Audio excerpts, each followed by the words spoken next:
现在是公元2021年5月7日晚上9点10分，将10克盐加入到640毫升室温水当中，用筷子搅拌均匀，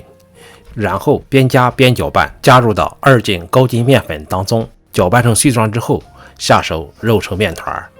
你好，这是留日生活博主老孙，来自日本富山市，谢谢你经常收看我拍的视频。黄金周期间，日本这里连续下了4天大雨，菜地变成了沼泽地，一脚踩下去要花很大的气力才能拔出来，所以呢，连续好几天都没能够下菜地干活，在苗圃买的苗还没有种上。明天是礼拜6，看了天气预报，明天是好天。无论如何，明天要把买的苗种到菜地里去。所以呢，为了明天大干一场，明天早晨烙2张葱油饼，吃上有劲，好好干活。粗略的将面粉和成面团之后，不用揉面，也不用3醒3揉，用刀分成8个小面团，每个小面团烙1张小饼，将面团放到深型容器里边，在面团的表面刷一层油，然后盖上保鲜膜，放在厨房醒面1个晚上。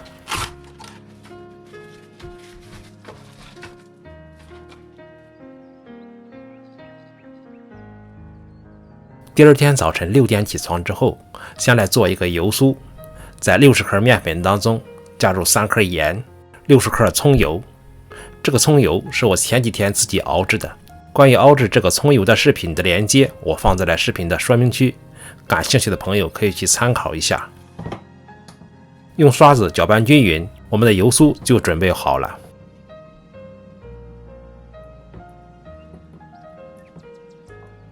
醒了1个晚上的面团自动形成了面筋，拿出2个小面团放到案板上，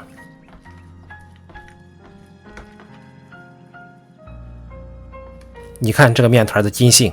用手使劲抻都抻不断，特别劲道，吃起来以后特别有嚼劲儿。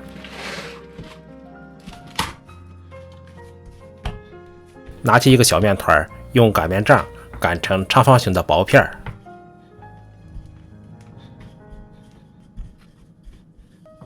然后用刷子均匀地刷上一层油酥，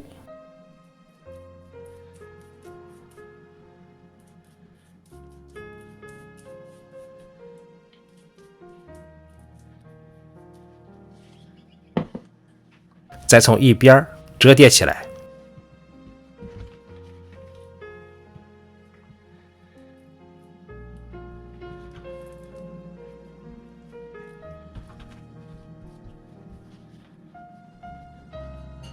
用手按一按，挤压出里边的空气，之后用刀分割成几个小条，但是两端不要切断。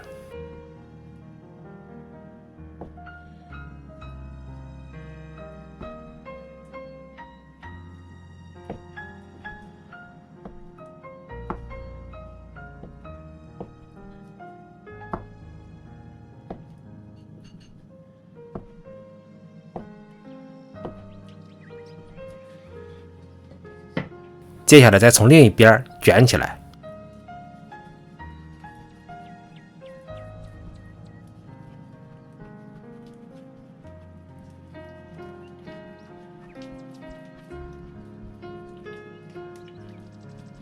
之后双手捏着两端向两边抻，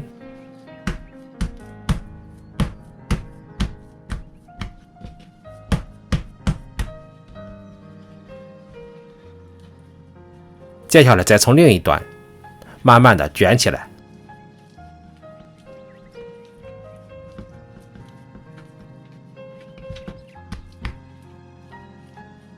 将另一端压成饼底儿，压到底下，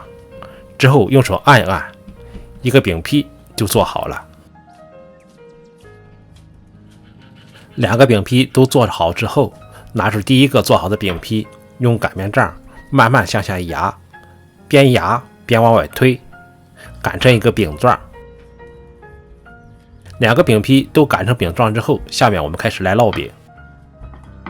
平底锅中添少许油，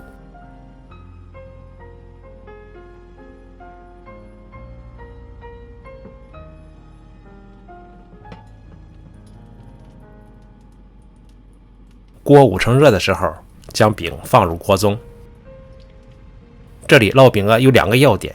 第一，一定要用小火慢慢煎，不能着急；第二呢，要经常翻面。我这个电磁炉有12个档，我设置在5上，每个饼烙了6分钟。当饼的2面都煎成了金黄色，饼鼓起来，用铲子按一按，能马上反弹回来的时候呢，饼就已经熟了。用2个铲子像这样相互夹一夹，就能将饼的层次打出来。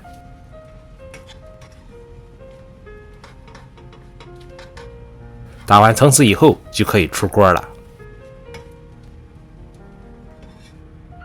这个饼简直太好吃了，我一会儿的功夫就将2个饼全部吃下肚了。吃完饼的时候，大约是早上8点多了，我就开始收拾下菜地去干活。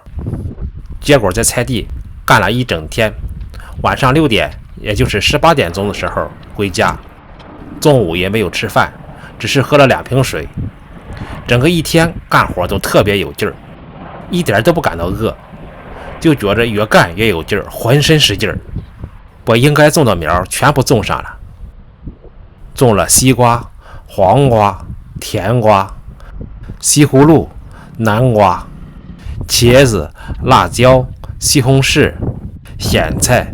空心菜、花菜、西兰花、卷心菜，老多种类了。最后晚上回家累得我2个腿都站不直了，就感觉到双脚的脚底走在炭火一样，火烧火燎的。后来我想一想，还是要感谢早上的这2个葱油饼，给了我很大的力量，否则这一天我坚持不下来。今天的分享就到这儿，谢谢你的观看和陪伴，我们下个视频再见。